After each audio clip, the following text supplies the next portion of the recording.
A gente aqui nesse canal não era de falar ou de se meter com a política brasileira, até porque a gente sabe os problemas que isso pode trazer pra gente.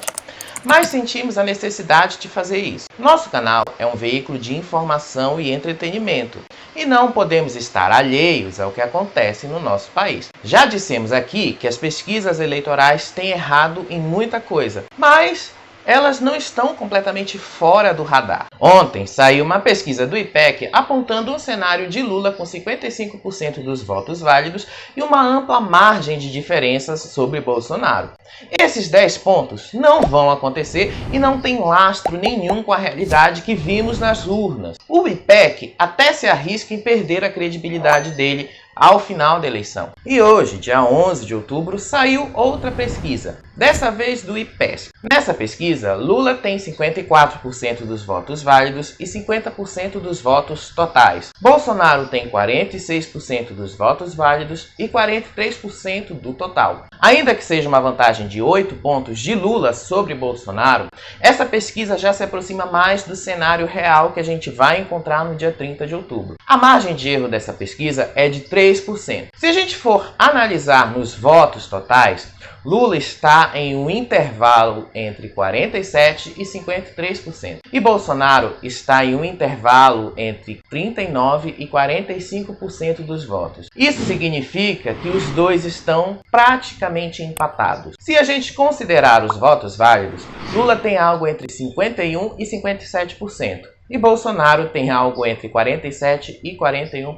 Como a matemática aponta, para Lula ter uma vantagem maior sobre Bolsonaro, ele precisa ter um número menor e vice-versa. E como vocês perceberam, dentro da margem de erro, os dois ainda continuam nesse quase empate nos votos válidos. Isso aponta que o cenário de acirramento só tende a piorar até o dia 30 de outubro. A campanha de Bolsonaro resolveu apelar para o medo total em peças que associam Lula a bandidos. Ao mesmo tempo, o presidente também recebeu um relatório das Forças Armadas informando que não houve fraude nas urnas no primeiro turno. Mas o Bolsonaro não quer aceitar esses resultados. Ele mesmo disse que esses resultados não estão corretos e não contêm as palavras que ele quer que estejam presentes ali. Ele mandou, inclusive, os militares esperarem pelo segundo turno e refazerem esses relatórios. O TSE também fez uma coisa parecida com relação ao PL, que lançou uma nota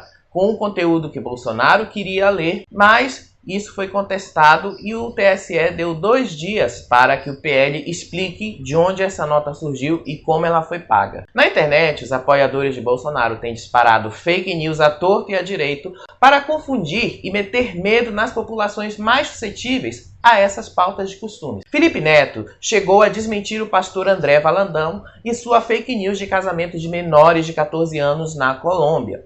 O pastor associou isso com um ato de esquerda, algo que não aconteceu no país latino. Fora isso, também teve um vídeo de Damares Alves em um culto onde ela denuncia tráfico de criança para práticas sexuais. O vídeo dela beira o absurdo, ao ridículo e a mentira, como é a cara dela de fazer. Ela passou anos fazendo isso e falando coisas semelhantes. Agora, se ela, como ministra, e ela afirma isso, ela tinha conhecimento de tal prática no momento que ela tinha esse mandado. Por que ela não fez nada? Por que só agora ela falou disso? Se ela esperou tanto tempo para fazer algo assim, Damares prevaricou em sua função pública e ainda quis tirar vantagem eleitoral desta informação. O negócio ficou tão feio para Damares que a ex-ministra e agora senadora eleita pelo Distrito Federal está na mira do Ministério Público.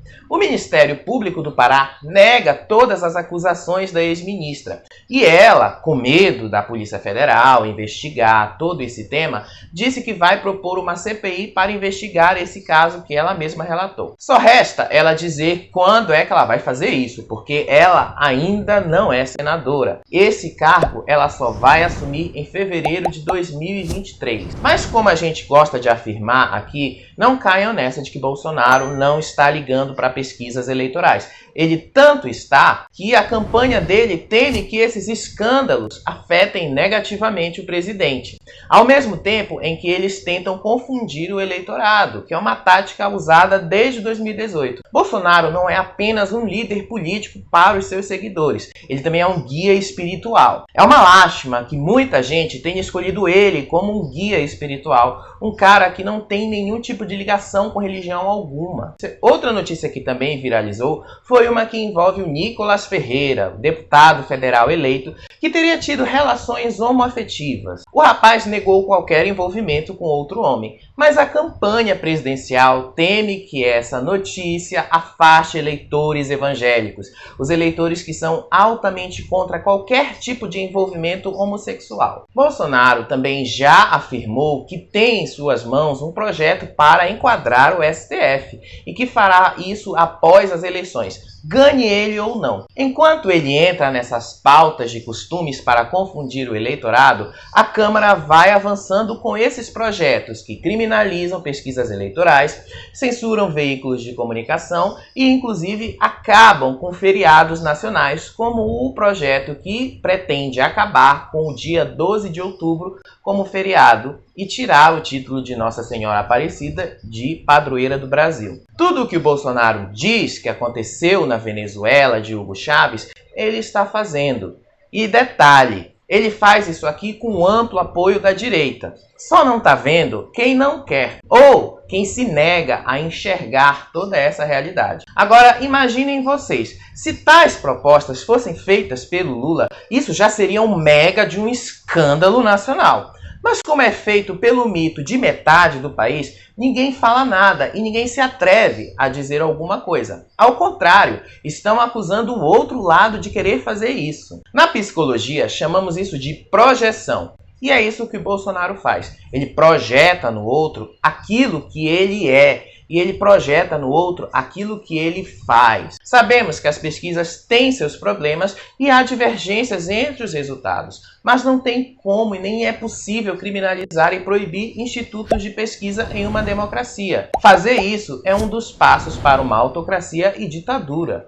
Algo que parece que não mete medo em metade do país. A metade que encontrou em Bolsonaro um líder espiritual, um guia para resolver todos os seus problemas, menos os mais graves, como a fome, miséria, falta de trabalho e por aí vai.